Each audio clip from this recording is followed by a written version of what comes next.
So, Joanne, just give us the breakdown here. It looks like people are a little bit happier, but they could be happier still.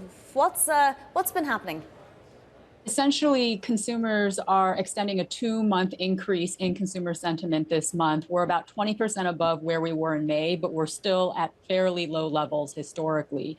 What made consumers feel better this month? It's essentially the positive movement in gas prices for most of this the 3-week period that we cover. Consumers are showing a little bit softer concerns about inflation on a number of dimensions, both for their personal finances as well as buying conditions for major purchases. But at the same time, cost of living, purchasing power is still the #1 priority for consumers, and they remain quite frustrated by the persistence of high prices.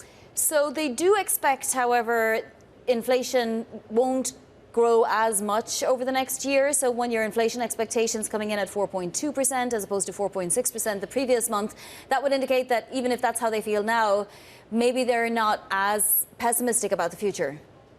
That's right. They're not nearly as pessimistic as they were a couple of months ago, but 4.2% is still very high.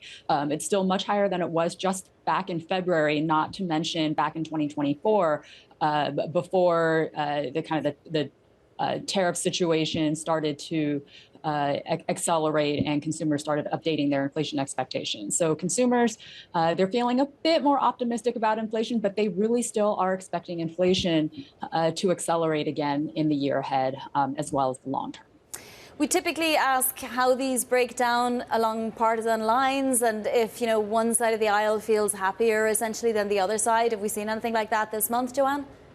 Every month we see some partisan differences, but what's really interesting is that this increase from June was seen pretty much universally across the political spectrum, across age, across the income distribution, the wealth distribution, across education. Basically, all of the demographic groups were in agreement that things are a little bit better now than they were last month. What about further out inflation expectations? So investors and University of Michigan survey participants, more meaningfully, looking for 5 to 10-year inflation to be around 3.3%. Where is that traditionally? Is that pretty high, or is that coming into line? That is a little bit higher than what we were seeing in 2024, which topped out at 3.2% and was typically below that. And it's still much higher than what we were seeing prior to the pandemic, but definitely lower than last year. 3.3 is what we saw last month and this month. So the fact that it is flat, I think, is a glimmer of good news. But of course, we'd like to see it coming down.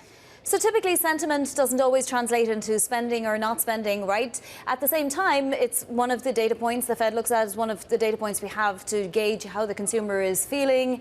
And I'm curious, what would we like to see the sentiment figure at? So right now, it came in at 54.4. You tend to think of anything over 50 as being positive for all of these surveys, right? But traditionally, what would be a very happy and, potentially spending consumer? First of all, we want to see positive trajectories across the wealth distribution. Right now, we're seeing a pretty large wealth gap, so that the number that we publish is an average for the entire population, but we're seeing much higher sentiment for the wealthiest consumers. They tend to be the ones who are driving most of aggregate spending. But the rest of the consumers out there really are feeling pretty sour about the economy, largely because of cost of living. So we want to see is all of these groups moving on an upward trajectory. 2 months coming up from an all-time low is great, but we really want to see that we want to see that over the course of several months and to get out of this 50s range.